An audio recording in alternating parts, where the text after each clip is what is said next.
अस्सलामुअलैकुम। Straight talk में खुश आमदीद। आपके साथ मैं हूँ आयशा बख्श। भारत के संजीदा तज्जियाकार, अस्करी और आलमी उमूर के माहिरीन भी खुलकर कह रहे हैं कि पाकिस्तान के साथ हालिया कशीदगी में फौजी नाकामी एक जानिब, भारत को सिफारती महाज पर जिस तरह की नाकामी का सामना करना पड़ा है उसकी 78 साल में कोई नज़ीर नहीं मिलती। संजीदा भारतीय तज्जियाकार ये सवाल उठा रहे हैं कि पाकिस्तान के खिलाफ भारत को इजराइल के अलावा खुलकर किसी मुल्क की हिमायत नहीं मिली, जबकि सीज फायर से लेकर अब तक मुसलसल अमरीकी सदर ट्रंप के बयानात भी भारतीय वजीर आजम मोदी के लिए शदीद सुबकी का बायस बन रहे हैं। मोदी ने 11 सालों में रिकॉर्ड गैर मुल्की दौरे किए। वो अमरीका, यूरोप और अरब ममालिक के दौरे करते, वहाँ के हुक्मरानों को गले मिलते और दावे करते कि इन हुक्मरानों की उनसे दोस्ती हो गई है। मगर अमली तौर पर हुआ क्या? इनमें से कोई भी रस्मी तौर पर भी भारत की हिमायत में सामने नहीं आया। अगर गैर जानिबदार होकर देखा जाए तो यह भारत की सिफारती नाकामी से ज्यादा पाकिस्तान की सिफारती कामयाबी है। माजी में अगर कारगिल जंग हो या फिर 2008 के मुंबई हमले, पाकिस्तान को दुनिया के सामने अपना मुकदमा कामयाबी के साथ पेश करने में कदरे मुश्किलात का सामना रहा। मगर पहलगाम हमले के बाद जिस तरह खुलकर पाकिस्तान ने इस मामले की गैर जानिबदार इंक्वायरी का मुतालबा किया, उसे पूरी दुनिया में सराहा गया।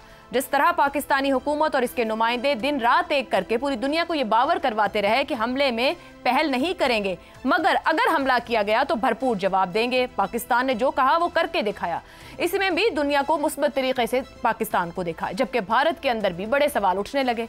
ऐसे में भारतीय हुकूमत ने दुनिया के मुख्तलिफ खित्तों के ममालिक के लिए हुकूमती और अपोजिशन जमातों के सियासतदानों पर मुश्तमिल 7 वफूद बनाए हैं। दिलचस्प बात यह है कि अमेरिका जाने वाले वफ्द के लिए आलमी उमूर के माहिर, कांग्रेस के सियासतदान शशि थरूर और सऊदी अरब, बहरीन और कुवैत के लिए ऑल इंडिया मजलिस इत्तेहादुल मुस्लिमीन के सदर असदुद्दीन ओवैसी को शामिल किया गया है। साबित हो गया कि 11 साल हुकूमत करने के बावजूद मोदी या बीजेपी के पास इस पाए के सियासतदान ही नहीं जो सिफारतकारी की बारीकियों को समझ पाते। नतीजा, आज पूरी दुनिया में भारतीय मौक़िफ़ की तनकीद तायद करने वाला कोई एक मुल्क भी नहीं दिखता, इजराइल के अलावा। जबकि दूसरी तरफ वजीर आजम शहबाज शरीफ ने भी भारतीय प्रोपेगेंडे और साजिशों को आलमी सतह पर बेनकाब करने के लिए बिलावल भुट्टो जरदारी की क़यादत में सिफारती वफ़द भेजने का फैसला किया है, जिसमें डॉक्टर मुसद्दिक, खुर्रम दस्तगीर, सेनेटर शहरी रहमान, हिना रब्बानी खर, फैसल सब्जवारी, तहमीना जंजुआ और साबिक सेक्रेटरी खारजा जलील अब्बास जिलानी को शामिल किया गया है। ये वफ़द लंदन, वाशिंगटन, पेरिस और ब्रसल्स में भारत के प्रोपेगेंडे और खित्ते के अमन को तबाह करने की कोशिशों को बेनकाब करेगा। यूं जहां एक तरफ भारतीय वफूद को एक ऐसा शिकस्त खुर्दा मौक़िफ़ बेचने की कोशिश करना पड़ेगी जिसे दुनिया में पहले ही मुस्तरद किया जा चुका है, वहीं दूसरी तरफ पाकिस्तानी वफ्द के लिए सुनहरी हालात होंगे। पाकिस्तान ने पहलगाम पर भारत के मौक़िफ़ को बुरी तरह से शिकस्त दी है, अपने से कई गुना बड़े ताकत के अज़ाइम को अमली तौर पर खाक में मिलाया है, जिसे दुनिया भर में तस्लीम किया जा रहा है। ऐसे में बड़ा सवाल यह है कि पाकिस्तान क्या इन मुवाफिक हालात का फ़ायदा उठाकर सिंध तास मुआहदे, मसला कश्मीर और भारतीय स्पॉन्सर्ड दहशतगर्दी का मुकदमा दुनिया के सामने मुस्बत अंदाज में पेश ही नहीं करेगा, बल्कि इन मामलात में ठोस सिफारती कामयाबियां भी हासिल कर पाएगा? इसी जाविये पर आज प्रोग्राम में गुफ्तगू रहेगी। पैनल में हमारे साथ हैं हसन निसार, शहजाद चौधरी, जैगम खान और रजा रूमी साहब। प्रोग्राम का सवाल आप सभी के लिए। शिकस्त खुर्दा बयानिया, हारी हुई जंग, मोदी के वफूद दुनिया के सफर पर, ताकतवर भारत के बयानिए की नाकामी के बाद क्यों कमजोर भारत के मौक़िफ़ को दुनिया मानेगी? हसन निसार साहब, वो भारत जो कि 22 अप्रैल से पहले जिस पोजीशन पर मौजूद था, जिसकी बात सुनी जाती थी, जो अपने आप को एक बड़ी ताकत के तौर पर मनवाता था, मगर 10 मई के बाद भारत जहां खड़ा है, अब बयानिया बताना, समझाना, अपना पॉइंट ऑफ व्यू देना कितना आसान, कितना मुश्किल रहेगा इन वफूद के लिए? देखें, चंद एक सिफारशियों को छोड़ के बिलावल, शहरी रहमान, हिना रब्बानी खर, मलिहा लोधी, फैसल सब्जवारी, आपने कहा बेहतरीन नाम है, ज़हीन लोग हैं, प्रेजेंटेबल लोग हैं, बैकग्राउंड है, और अल्लाह का लाख लाख शुक्र है। मैंने पहले भी कहा है, चंद सिफारशियों को छोड़ के उन तेंदुओं की मुझे समझ नहीं आई। खैर, ये काफ़ी हैं जिनके मैंने नाम लिए हैं। अच्छा, शुक्र है अल्लाह पाक का कि डार्लिंग अलमारूफ वज़ीर ख़ारजा को बाहर ही रखा गया है। तो इंडियंस, क्लियर बात है ये, मुझे कोई सवाल की लंबी चौड़ी समझ नहीं आई। इस महाज पे भी खार होंगे क्योंकि हमारी टीम बेहतरीन है, एक से बढ़ के एक है। सो भारत का सफारती सिंदूर भी बेवगी पर ही खत्म होगा। सो रिलैक्स करें, बहुत आला। ठीक, वो तो जीते हुए कुछ नहीं कर सके थे। हाँ यही बात है कि जिस स्ट्रेंथ के साथ मौजूद थे तो दुनिया ने नहीं तस्लीम किया। ठीक, शहजाद साहब, मोदी मजबूर होकर उस ऑपोजिशन की इस वक्त मदद ले रहे हैं जिसके साथ बैठना गवारा नहीं करते थे। अपनी ही 11 साल जो खारजा पॉलिसी है, क्या पहलगाम के बाद खास तौर पर कहा जाए उस पॉलिसी की नाकामी का एतराफ है जहां खड़े, और फिर खास तौर पर 22 से 10 तक जिस तरीके की उनकी पॉलिसी और कंडक्ट रहा, उस भी सारे फेलियर का एतराफ है? आयशा देखिए, एक तो उनका जो वजीर खारजा, जो बड़े इंटेलेक्चुअल किस्म की शख्सियत समझे जाते थे, अभी भी शायद समझे जाते होंगे, जयशंकर साहब, जी बिल्कुल, वो तकारीर और अपनी जो एरोगेंस है वो तो दुनिया में दिखा चुके, लेकिन बदकिस्मती से वो किसी किसी ने मानी नहीं।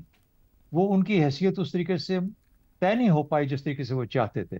जिस तरह के अपने बयानात और अपने ह्यूब्रिस के अंदर होता ना, घुमंड और गरूर के अंदर, और दुनिया को ये पैगाम दिया कि भारत अब एक मुख्तलिफ मुल्क है। आप भारत को क्या समझते हैं? ग्लोबल साउथ की बात करते थे कि हम तो ग्लोबल साउथ की लीडरशिप हैं, हम लीडर हैं ग्लोबल साउथ के। तो वो जो बयानिया जो था, वो जो दुनिया के आगे, यूरोप के आगे, अमेरिका में, जहां पे भी वो गए और उधर ही रहे, वो ये ग्लोबल साउथ में अपना पैगाम लेके नहीं आए, उधर ही लगे रहे अंग्रेजी जुबान के अंदर। और बेशक अच्छा लिखते हैं, अच्छा बोलते हैं, लेकिन बाबुओं का मसला ये होता है कि बाबू अपनी जात से बाहर नहीं निकलता।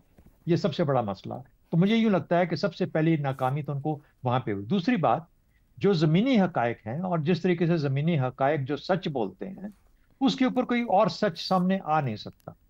यानी जब हमने ये इसके ऊपर बहस शुरू की, अगले जब ये हमारी छोटी सी जंग खत्म हुई, तो ये हमारे एक साथी ने कहा कि जो हो चुका उससे तो इनकार नहीं किया जा सकता, जो नजर आ रहा है उससे तो इनकार नहीं किया जा सकता। दुनिया जहां आपकी अफवाज की और अफवाज के कारनामों को एक केस स्टडी बनाना चाह रही है, तो वहां पे जाके आप किस किस्म का एक बयानिया देना चाहते हैं, क्या उस पर गुलाब चढ़ाना चाहते हैं, किस तरीके से तय करना चाहते हैं कि भारत अभी भी एक बड़ी काबिल और बड़ी अच्छी कौम है, या बड़ी स्ट्रांग कौम है, या एक उस तरह का पोल है जो इमर्जिंग पोल है। तो मेरा ख्याल है कि पैगाम में कमजोरी है, क्योंकि हकाइक में कमजोरी है। तो मुझे नहीं मालूम कि उसके अलावा वो क्या लेके जाएंगे। गालिबन दहशतगर्दी का पैगाम कि पहलगाम में ये हुआ, पुलवामा में ये हुआ, हम अब तक ये हैं। और दूसरी बात, एक और बहुत हमें ख्याल करना पड़ेगा न्यूक्लियर के बारे में, कि ऐसा मुल्क, वो हमें बताएंगे, दुनिया को बताएंगे कि हमें कुछ ना कुछ इनका न्यूक्लियर का जो है उसकी शय पे ये सब कुछ करते हैं। अच्छा, और उसकी वजह से हमें न्यूक्लियर का, या तो हमें आईएईए की वहां पे बहुत ज्यादा मजबूत प्रेजेंस चाहिए जो उसको कंट्रोल करे, जो मैनेज करे, ताकि इनके हाथों में, इन पागलों के, जुनूनी वहां बैठा है, पागल वो बैठा है, वो जो 2000 वो बुचर ऑफ गुजरात है। भाई सबसे बड़ा हमारा हमारा जो टारगेट, मुसलमानों का टारगेट दुनिया भर का, वो तो वो है। वो कहते हैं हमने टारगेट को तो निकाला, हमने टेररिस्ट को निकाला, वो सबसे बड़ा टेररिस्ट है, उसको हमें निकालने की इजाजत दीजिए।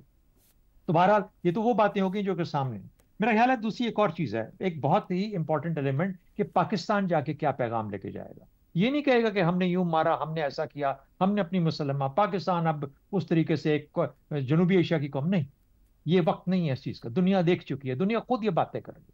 पाकिस्तान को क्या पैगाम लेके जाना है जब ये टीम जाए? वो ये लेके जाए कि हम जनूबी एशिया में किस तरीके से लॉन्ग टर्म अमन देखना चाहते हैं, हम भारत के साथ किस तरीके से मिलकर चल सकते हैं। ये पैगाम अमन का होना चाहिए, ये पैगाम अमन के रस्तों का होना चाहिए, जिसके अंदर ट्रेड भी हो, जिसके अंदर तालीम भी हो, जिसके अंदर एक आपस में हमसायगी का भी एक एलिमेंट हो, उसके अंदर ये भी हो कि हमने पानी कैसे, हमने हवाएं, हमने क्लाइमेट के ऊपर किस तरीके से। ये पैगाम जो एक पॉजिटिव ट्विस्ट लेके जाएगा, वो पैगाम दुनिया के अंदर माना जाएगा। वरना हम जमीन पे और हवा में अपनी जो जो तसल्लुत है वो कायम कर चुके हैं, हम दिखा चुके हैं, हमें वो कहने की बार बार जरूरत नहीं। और भारत को ये बावर कराना हमें कोशिश होनी चाहिए उनके थ्रू, अपने साथियों के थ्रू जिनसे हम बात करें, कि उनको बावर कराओ कि यहाँ पे 2 अरब आबादी है जिसका कि मुस्तकबिल दाव पे लगा हुआ है।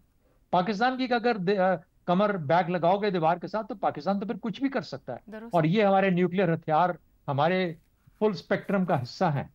और इस जैसे एक ऐसे जुनूनी मुल्क को, जो कि किसी भी वक्त कुछ बहाना बना के हमला कर सकता है और हमारे लोगों को मार सकता है, हम इजाजत नहीं दे सकते। हर मुल्क की सॉवरेंटी उतनी ही है, खुद मुख्तारी उतनी ही अहम होती है जितनी किसी और मुल्क की है।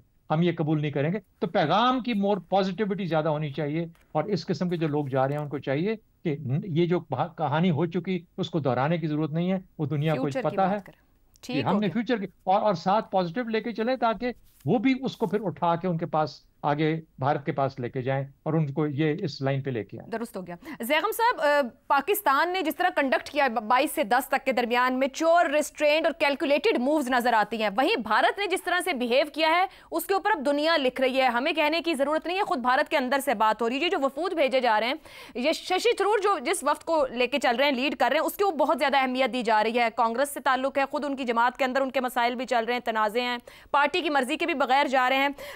आपके ख्याल में उनका जो वसी तजुर्बा है सिफारतकारी से लेकर, एक किताबों के मुसन्निफ भी हैं, अंग्रेजी दान भी हैं, बड़ा जी कहा जाता है, बहुत इम्पैक्ट रखते हैं, आप क्या समझ रहे हैं शिकस्त खुर्दा बयानिए को वो बेच पाएंगे अमेरिका के सामने, कामयाब हो पाएंगे जब दुनिया के सामने रखेंगे? कहने को क्या होगा उनके पास? देखिए उस्ताद इमाम दीन गुजराती ने फरमाया है कि कोठे पे चढ़ के देख लो दुनिया गोल है। शशि थरूर कैसे कोठे पे चढ़ा के ये साबित करेगा कि दुनिया गोल नहीं है, चौकोर है? Facts are not on his side. देखिए शशि थरूर जो है वो जयशंकर का रेप्लिका है, उसी तरह का इंटेलेक्चुअल है, बड़ी ज़बरदस्त अंग्रेज़ी बोलता है, मौसर गुफ्तगू करता है, उसी तरह की एरोगेंस है। वो थोड़ा पॉलिटिशियन है, अगरचे उसका भी बैकग्राउंड जो है वो इंटरनेशनल सिविल सर्विसेज का है, यूनाइटेड नेशंस का है, वहाँ से आकर फिर वो सियासत में आया। अच्छी गुफ्तगू कर सकता है, लेकिन कैसे कन्विंस करेगा? अभी तक भारत की जो सबसे बड़ी कमजोरी रही है वो यही रही है कि facts were not on their side. हकायक उनके साथ नहीं थे। पहलगाम हमले का बहाना बनाकर बगैर किसी सबूत के, without an iota of evidence, मामूली तरीन, यानी कोई एक बंदा पकड़ा नहीं गया, एक बंदा खाली पकड़ा ही होता, बाकी तो पूरी चेन इस्टेब्लिश करना एक अलग बात है। आप एक दूसरे मुल्क पर चढ़ दौड़े हैं और दो न्यूक्लियर मुल्कों के दरमियान में आपने जंग छेड़ दी है। क्या दुनिया ये नहीं देख रही थी? और फिर उसके बाद जब आपको मुंह की खानी पड़ी तो फिर चुप का रोज़ा रख लिया। पाकिस्तान की तरफ से मुसलसल ब्रीफिंग हो रही थी, एक एक फैक्ट बयान किया जा रहा था बड़ी मैच्योरिटी के साथ। फिर अपने मुल्क के अंदर जो कुछ आप कर रहे थे, क्या वो दुनिया नहीं देख रही थी? जो दूसरी बात है कि दुनिया ये भी देख रही थी कि उनका मीडिया क्या कर रहा है, वो भी तो एक डिप्लोमेसी की शक्ल है। जो उन्होंने तूफान बर्पा किया हुआ था, जिस तरह की आलमी जंग उन्होंने अपने तौर पर छेड़ी हुई थी। देखिए अब अंदरूनी सियासत जो उनकी दूसरी बड़ी कमज़ोरी बन गई है कि उनकी सफारत इस वक्त अंदरूनी सियासत के नरगे में है, और अंदरूनी सियासत में मोदी साहब भी तयन करते हैं कि सफारत क्या होगी। वो खुद सफ़ीर आज़म है, डायस्पोरा के बड़े बड़े इवेंट करके वो मुतासर करने की कोशिश करते हैं। वो फरमाते हैं कि अमरीकी सदूर के साथ मैं ओए तोय करके बात करता हूँ। अब मुझे पता नहीं ओए तोय वो कैसे करते हैं, क्योंकि अंग्रेज़ी में तो कोई तू वाला लफ्ज़ ही नहीं है। उन्होंने कहा मैं तू करके बात करता हूँ। ओबामा को मैं ओबामा, और मेरी जो गुफ्तगू सी वो तू वैसे जो ट्रंप मोदी के साथ आजकल कर रहे हैं, तो उसमें मोदी साहब अपनी ओए तोए भी भूल ही गए होंगे। जी बिल्कुल बिल्कुल, उनको पता चला होगा कि देखें कि ये एक अच्छा नाइस मीटिंग जो होती है उससे हकायक नहीं बदल जाते। आप उसकी वजह से कुछ सुपर पावर नहीं बन गए। सही, आप एक मिडिल पावर हैं, और रीजन में भी आपको कोई नहीं मानता। आपको तो मालदीप नहीं मानता, जो चीचा वतनी से जहाँ जिसकी आबादी छोटी है। पाकिस्तान आपको क्या मानेगा? किस तरह के आप घमंड में आ गए हैं जिसका हकीकत से कोई ताल्लुक नहीं है। 80 करोड़ आपकी आबादी जो है वो हुकूमत की मदद लेकर खाना खाती है, और आप इस तरह बिहेव कर रहे हैं जिस तरह के आप एक सुपर पावर बन गए हों। और तीसरी चीज़ जो उनकी पॉलिसियां हैं, जो उनकी पॉलिसियां उनको सफारती तन्हाई की तरफ लेकर गई हैं।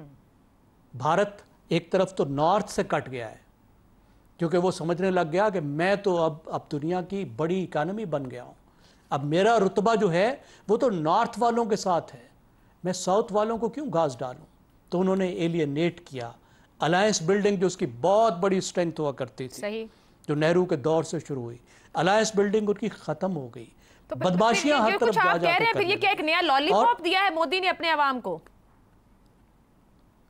देखिए, कुछ ना कुछ तो करना है ना। जो उसको डैमेज आया है, एक तो इंटरनल डैमेज को कंट्रोल करने के लिए उसने अंदरूनी तौर पर दूसरी पार्टियों के लोगों को भी शामिल किया है, ठीक हो गया, और उनको भेजा है, और बाहर अपना डैमेज कंट्रोल की कोशिश कर रहे हैं। लेकिन मैं नहीं समझता कि वो कन्विंस कर पाएंगे। It is too late. अब तक जो हो चुका है, जितना उनका नुकसान हो चुका है, उसको रिवर्स करना बहुत मुश्किल है। डैमेज कंट्रोल को रिवर्स करना मुश्किल होगा। रजा रूमी साहब, दुनिया भर में सिफारतकारी और हर्बी हिकमत अमली का लोहा पाकिस्तान ने मनवा लिया है। बयानिए से लेके, स्ट्रेटेजी से लेके, रिस्ट्रेंट से लेके, कैलकुलेटेड मूव्स तक की बात की जाए।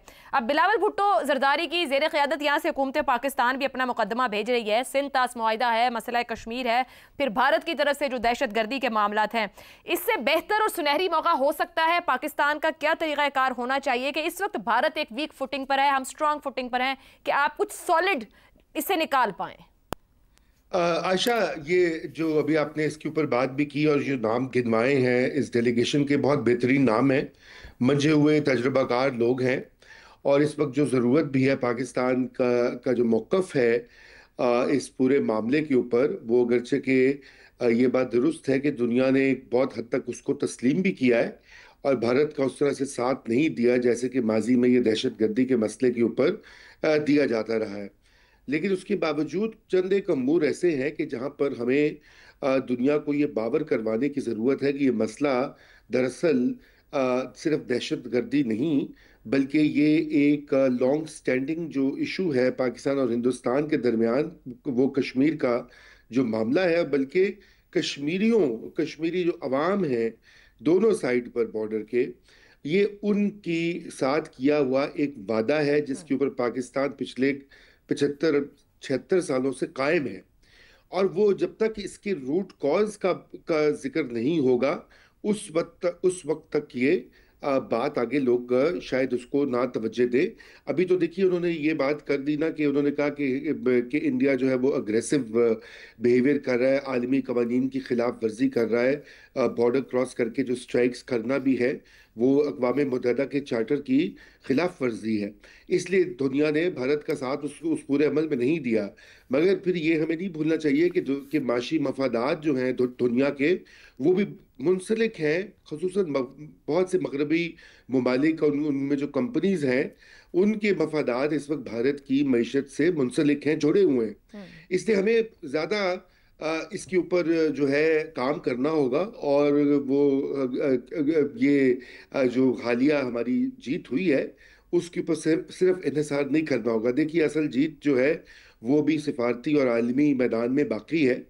और अगरचे कि हमारी ओवरऑल हमने उसके ऊपर बहुत अच्छा एक अपना मौक़िफ़ दुनिया के सामने पेश किया, लेकिन अभी बहुत कुछ बताने को बाकी है। जैसे अभी कहा गया, अमन का पैगाम जो है, पाकिस्तान जो है टॉक्स के लिए तैयार है, मुज़ाकरात के लिए तैयार है, मीडिएशन के लिए तैयार है। किसी रीजनल कंट्री की हो, एक मुल्क की हो, ग्रुप ऑफ कंट्रीज़ की हो, अक़वाम मुत्तहिदा की जो पेंडिंग करारदादें हैं वो उसको उनकी पैरवी के लिए दोबारा तैयार है, अक़वाम मुत्तहिदा की सालिसी के लिए तैयार है। तो पाकिस्तान तो हर तरह से जो है वो आलमी लेवल के ऊपर अपने आप को एक जिम्मेदार रियासत दिखा चुका भी है और उसको मज़ीद दिखाना भी चाहिए। तो ये बहुत मैं समझता हूँ खुश आइंद बात है कि इसका भी जो है एहसास हुआ है। क्योंकि देखिए, अगर मुझे वक्त दीजिए तो 2019 में जब मोदी ने कश्मीर को हड़प किया तो उस वक्त जो है पाकिस्तान ने जो क्या रिस्पांस था हमारी गवर्नमेंट का, उन्होंने कहा कि जी आधे घंटे के लिए हर जुमे को खड़े हो जाएंगे। अच्छा, होना तो ये चाहिए था कि यही जो आपने वफ्द का जिक्र किया है, ये 8-10 लोग जो है, या खुद उस वक्त के वुज़रा, वो एक जहाज वैसे तो लेकर इधर उधर जाते हैं, कोई दौरे बहुत पसंद होते हैं, कभी इंग्लिस्तान गए, कभी उम्रे, कभी हज सरकारी, तो उनके ऊपर बिठाकर सारों को लेकर जाते और सब कैपिटल्स में जाके ये डिप्लोमेसी करते कि जो हिंदुस्तान ने किया है ये अक़वाम मुत्तहिदा और आलमी कवानीन की सरीहन खिलाफ वर्जी है। ये सिर्फ एक जो है अंदरूनी हिंदुस्तान का मामला नहीं है, बल्कि ये एक इंटरनेशनल डिस्प्यूट है। बिल्कुल ठीक है। और इसके साथ साथ जो हमारी एक देरीना किस्म का मौकफ रहा है हमारी रियासत का कि इंडिया यहाँ पे दहशतगर्दी को फरोग देता है या सपोर्ट करता है, आयशा, उसके भी सबूत पेश करने का वक्त है। ठीक हो गया। और उसको भी लाइटली नहीं लेना चाहिए, क्योंकि इंडिया के जो रोल रहा है पाकिस्तान के अंदर हालिया सालों में, उसको बिल्कुल एक्सपोज भी करना चाहिए और दुनिया को बाखबर करना चाहिए। जी दुरुस्त हो गया रज़ा रूमी साहब। एक ब्रेक की तरफ चलते हैं, ब्रेक से वापस आएंगे तो बात करेंगे खैबर पख्तूनख्वा में एक के बाद एक करप्शन स्कैंडल सामने आ रहे हैं, इसी की वजह तलाश करेंगे अगले हिस्से में। प्रोग्राम में एक बार फिर खुश आमदीद। खैबर पख्तूनख्वा में 12 साल से पाकिस्तान तहरीक इंसाफ की हुकूमत है और ये वो जमात है जो अपने क़याम से ही करप्शन के खिलाफ ज़ीरो टॉलरेंस, शफाफियत और एहतसाब के नारों के साथ अवाम में मकबूल हुई। PTI की सियासी शनाख्ती करप्शन के खिलाफ एक गैर मुतज़लज़ल मौक़िफ़ से जुड़ी रही है, लेकिन अब जबकि खैबर पख्तूनख्वा में मुसलसल तीसरी बार इसी जमात की हुकूमत कायम है, वहाँ से मुसलसल मेगा करप्शन स्कैंडल्स का सामने आना न सिर्फ जमात की साख पर सवाल उठाता है बल्कि इसके बयानिए की सच्चाई पर भी बड़ा सवाल है। नौशहरा गंदुम स्कैंडल, मर्दान सोलर स्कीम में मुबैना करप्शन, सेहत, बल्दियात और तामीराती मंसूबों में मुबैना बदउनवानी, ये सब मामलात इस बात का इशारा दे रहे हैं कि या तो करप्शन के खिलाफ दावे सिर्फ नारे थे या फिर अमली तौर पर करप्शन के निज़ाम पर काबू पाने में खैबर पख्तूनख्वा हुकूमत बुरी तरह नाकाम रही है। हाल ही में महकमा खुराक खैबर पख्तूनख्वा के गोदामों से करोड़ों रुपए मालियत की गंदुम की गुमशुदगी की खबर सामने आई। इसके साथ साथ महकमा सेहत में मुबैना तौर पर भर्तियों और ठेकों में संगीन बेज़ाब्तगियां भी रिपोर्ट हुई, जबकि महकमा तामीरात और मवासलात में भी अरबों रुपए के ठेकों की तहकीकात जारी है। उधर कोहिस्तान करप्शन स्कैंडल में 40 अरब रुपए की खुर्द-बुर्द का इंकशाफ हुआ, जिसकी तहकीकात अब नैब कर रहा है। ये स्कैंडल सूबे के मेगा करप्शन स्कैंडल्स में शुमार किया जा रहा है।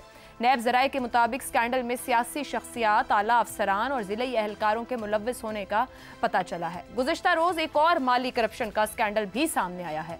इसके मुताबिक सूबे भर के अकाउंटेंट जनरल दफातर ने 2016 से अब तक 29 अजला में 16 अरब 54 करोड़ रुपए से जायद की अदायगियां की। कंट्रोलर जनरल ऑफ अकाउंटेंट्स ने फौरी तहकीकात का हुक्म दिया है। ये मामला सूबे की तारीख में सबसे बड़े मालियाती घपले की शक्ल इख्तियार कर रहा है, जिसमें मुश्तबा रकम का मजमूई हजम 56 अरब 50 करोड़ तक जा पहुंचा है। ये सारा मंजरनामा इस जानिब इशारा करता है कि खैबर पख्तूनख्वा में हुकूमती सतह पर माली निगरानी, शफाफियत और एहतसाब के वो दावे जो बरसों तक पाकिस्तान तहरीक इंसाफ के सियासी मंशूर का मरकजी नुक्ता रहे, वो या तो अमली इक़दामात में तब्दील ही नहीं हो सके या फिर इख्तियारात के ऐवानों में करप्शन इस कदर गहराई तक सिरायत कर चुकी है कि रोकना मुमकिन नहीं रहा।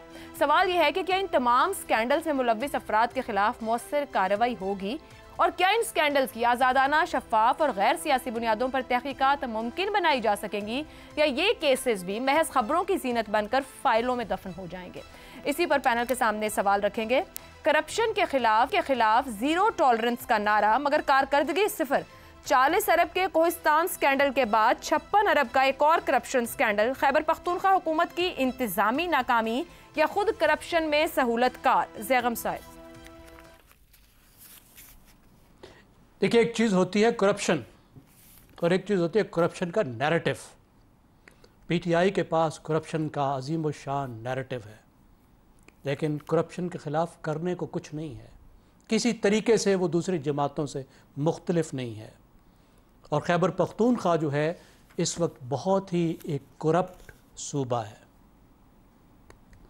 देखिए, करप्शन को जब ख़त्म करना होता है तो करप्शन को ख़त्म करने की एक साइंस होती है, ट्रांसपेरेंसी की एक साइंस है। दुनिया भर में वो तरीके हैं कि कैसे आप ओवरसाइट इंस्टीट्यूशंस बिल्ड करते हैं, कैसे आप क्लीन अप करते हैं अपने इंस्टीट्यूशंस को। PTI ने कभी भी ना वो KP में किया ना कभी पाकिस्तान में किया। खैबर पख्तूनख्वा में एक इदारा बनाया, जब अपने मामलात सामने आए कुछ लोगों को तो उस इदारे को ही बंद कर दिया। बार बार वो ये कहते रहे कि जी फंड्स नहीं देने चाहिए, ये गलत इस्तेमाल होते हैं लेजिस्लेटर्स को, MNAs MPAs को, लेकिन फ़ंड उन्होंने बांटे। मुख्तलिफ तरह के उनके अपने स्कैंडल सामने आते रहे। आप देखिए, जो साइमन क्लार्क की खबर थी फाइनेंशियल टाइम्स की कि आरिफ नकवी ने किस तरीके से फ़ंड किया था, किस गैर कानूनी तरीके से PTI को फ़ंड किया था, वो अभी तक मौजूद है। टैक्स एमनेस्टीज जिस तरह दी गई, उससे किस तरह करप्शन को मदद मिलती है कि आप तमाम ब्लैक मनी को क्लीन कर लें। और दूसरों को टैक्स एमनेस्टीज खाली नहीं दी, टैक्स एमनेस्टी इमरान खान साहब ने खुद भी ली थी और फिर बाद में उनकी हमशीरा ने भी ली थी। दावा किया गया कि जब मैं आऊँगा तो खुद ब खुद सब कुछ क्लीन हो जाएगा, $300 बिलियन वापस आएंगे लूटे हुए, मुल्क की किस्मत बदल जाएगी। उतर जाएंगे। सही।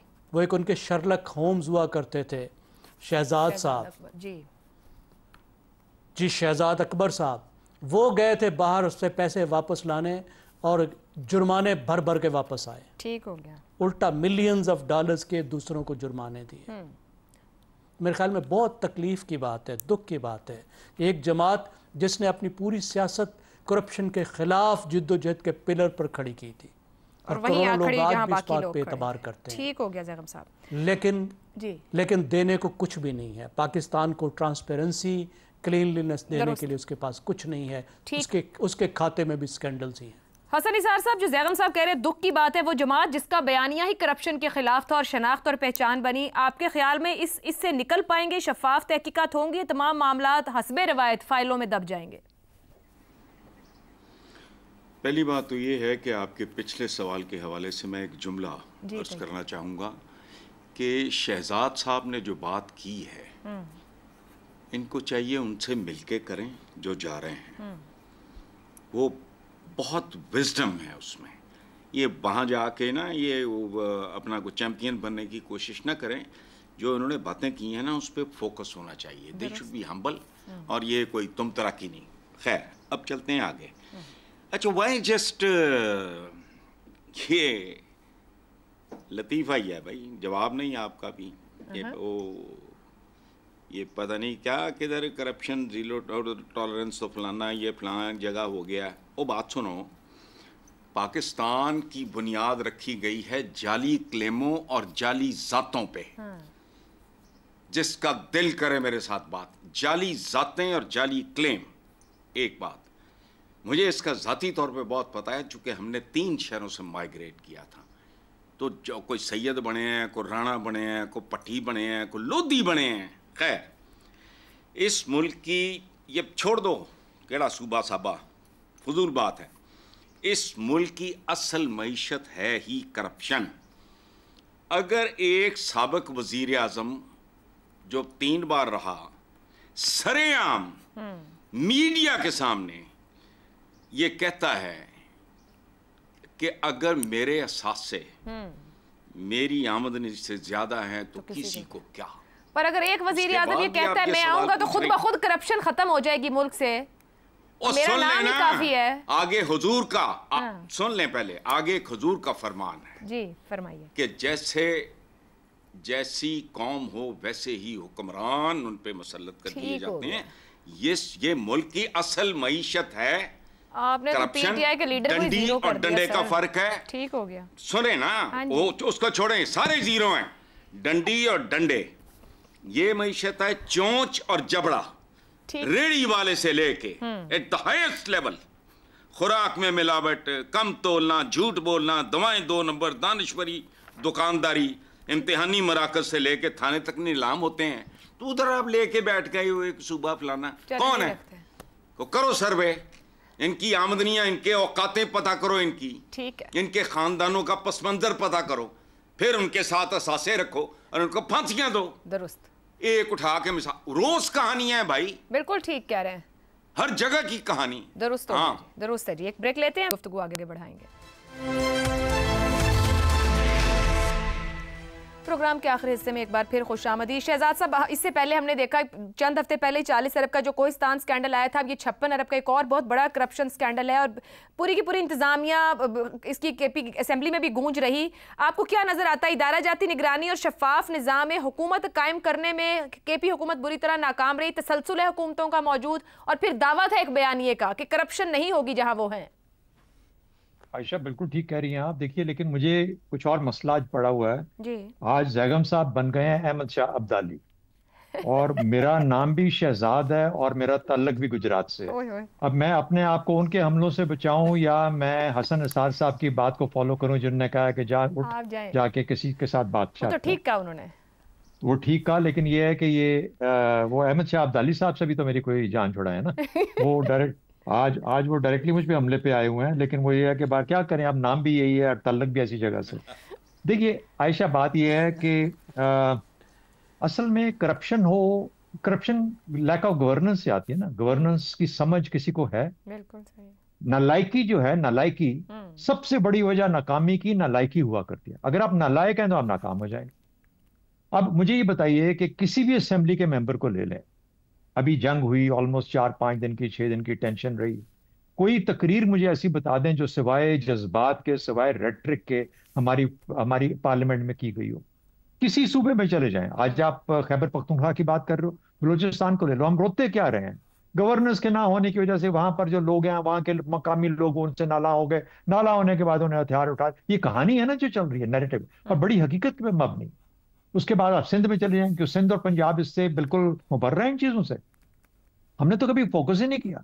एक रिलेटिवली बेटर और रिलेटिवली पुअर वाला मामला है, और बहुत ही पुअर वाला मामला, जहां पर आपका चीफ मिनिस्टर, उसको चीफ मिनिस्टर हो, कैबिनेट हो, बाकी लोग हो, मुझे कैबिनेट का कोई वजीर किसी सूबे का बता दें जिसको बोले गवर्नेंस के अंदर तुम्हारी जिम्मेदारियां क्या क्या। कन्फ्यूशियस ने, या मेरे ख्याल में संजू ने गालिबन ये कहा था कि हर सल्तनत के अंदर, हर रियासत के अंदर जो लोग इन ओहदों पे बिठाए जाते हैं, जिनको आपने वजीर बनाना है, वजीर आजम बनाना है, आर्मी चीफ, ये वो वगैरह, उन सब का इम्तिहान होना चाहिए। और वो इम्तिहान उस तालीम पे हो, उन किताब क्यों पूछा जाए तुम्हारा काम तुम्हें आता भी है कि नहीं, जो इम्तिहान में पास हो उनको सिर्फ उसके लिए कंसिडर किया जाना चाहिए। ये हकायक हैं, क्योंकि वो रियासत, देखिए जो जो जो ब्यूरोक्रेसी का जो स्टार्ट था वो चीन से हुआ। चीन ने ब्यूरोक्रेसी स्टैब्लिश की, और उसकी बुनियादी वजह, आज हम कहते हैं ना कि CSS ICS ये वो वगैरह, सब की बुनियाद वहां से चली, एक बुनियाद पड़ी जिसकी वजह से। तो जहां पर आप अपने वुज़रा जो कि इस नालायकी की वजह से उनको पता ही नहीं, वो भी इसका हिस्सा बन जाते हैं और खाते पीते रहते हैं, सेक्रेटरी साहब जो है वो लेके पैसे चले गए, पूछने वाला ही कोई नहीं। ठीक हो, तो सिर्फ एक सूबा नहीं, बदकिस्मती से सब सूबों का हाल है। लेकिन आपकी बात सही है, फोकस करते रहना चाहिए। ये तो हम सिर्फ एक सूबे पे कर रहे हैं, बलूचिस्तान को रोते रहते हैं, सिंध को भी पकड़े, पंजाब को भी पकड़े, पता नहीं क्या क्या कहानियां। बिल्कुल दुरुस्त कह रहे हैं। हमारी कोशिश रहती है जहां से स्कैंडल सामने आए वो भी अवाम के पैसे का इस्तेमाल हो, जरूर बात हो। रजा रूमी साहब, बार बार सामने आ रहे हैं KPK से मेगा स्कैंडल्स हैं, जिस तरह हम सामने भी रखे, PTI के एहतसाबी बयानिए की नाकामी साबित हो रही, क्योंकि इस जमात ने जिस जोरों शोर से करप्शन के ऊपर ही सारी सियासत खड़ी की और दूसरों को नेगेट किया मुकम्मल तौर पर, अब ये खुद खाली हो गया, इनके पास कुछ दिखता नहीं है। आयशा, बात यह है कि आपने मुझे वक्त तो देना नहीं है, और इसलिए मैं, हसन साहब ने जो बात कही कि पाकिस्तान की बदकिस्मती से DNA जो है, और ये कैंसर, ये करप्शन एक कैंसर की तरह सरायत कर चुका है। अब आपको पता है कि उसके लिए आपको कीमोथेरेपी भी करनी पड़ती है, ऑपरेशन भी करना पड़ता है, बहुत कुछ करना पड़ता है। और यही वजह है कि खैबर पख्तूनख्वा भी उसी एक बड़े, जिसे कहना चाहिए बॉडी पॉलिटिक का हिस्सा है, उसको अलग तो नहीं किया जा सकता है। हाँ, ये बात ज़रूर है कि पाकिस्तान तहरीक इंसाफ का जो बयानिया, उनकी सियासत, उनका मंशूर, वो सारा का सारा करप्शन के बारे में रहा है। और बारहा इस वहाँ पर खैबर पख्तूनख्वा में पिछले कई सालों से, ये आज की बात नहीं है, वहाँ पर इस तरह के स्कैंडल्स आते रहे हैं। खुद वुज़रा को फारिग किया, जब इमरान खान वज़ीर आज़म थे उस ज़माने में भी कुछ वुज़रा को फारिग किया गया, और करप्शन की बुनियाद के ऊपर। देखा यह जाए कि क्या कुछ वहां पर हुआ, क्या किसी को प्रोसिक्यूट किया गया? फारिग कर देना, किसी को एक ओहदे से हटा देना तो कोई बड़ी बात नहीं होती। तो बात यह कि खैबर पख्तूनख्वा में तो ये मामला जारी है। अभी आप देख लीजिए कि जो मौजूदा वजीर आला हैं, उनके बारे में भी कई स्कैंडल्स, वहाँ की लोकल प्रेस या वहाँ के जर्नलिस्ट से बात की जाए, मेरे काफ़ी बात भी हुई, और वहाँ पर ये जो है उनके ऊपर कई स्कैंडल्स जो है वो सामने आए हैं। फिर अभी आपको पता है, हालिया उनका झगड़ा हुआ, वो तैमूर झगड़ा से झगड़ा हुआ, वहां पे लंबी चौड़ी चार्जशीट लिखकर भेजी गई, अरबों रुपए के लीकेजेस का जिक्र किया गया। क्या हुआ उसके ऊपर? सिर्फ करप्शन को एक सियासी नारे, एक सियासी हथकंडे के तौर पर इस्तेमाल किया जाता है। पाकिस्तान में जो एस्टेब्लिशमेंट पहले इसको इस्तेमाल करती थी सियासतदानों के खिलाफ, सियासतदान एक दूसरे के खिलाफ इस्तेमाल करते हैं, अपने मुखालिफिन के खिलाफ, और यही वाकया है कि आयशा, जब तक ये रविश नहीं बदलेगी, कोई सीरियस ही नहीं है इस मामले में। और इदारे जो होते हैं वो करप्शन को फिक्स करते हैं, चाहे वो पब्लिक अकाउंट्स कमेटी हो, एंटी करप्शन डिपार्टमेंट हो, FIA हो, नैब हो, ये इदारे भी बिल्कुल नाकारा और मफलूज हो चुके हैं। अगर इनमें थोड़ा सा दमखम हो तो यकीन जानिए कि कुछ 25-30% हम काबू पा सकते हैं, लेकिन ऐसा नहीं है, क्योंकि हर एक के हाथ बहती गंगा में धुल रहे हैं। वेरी वैलिड पॉइंट, बहुत शुक्रिया। प्रोग्राम से इतना ही, इजाजत दीजिए, अल्लाह हाफ़िज़।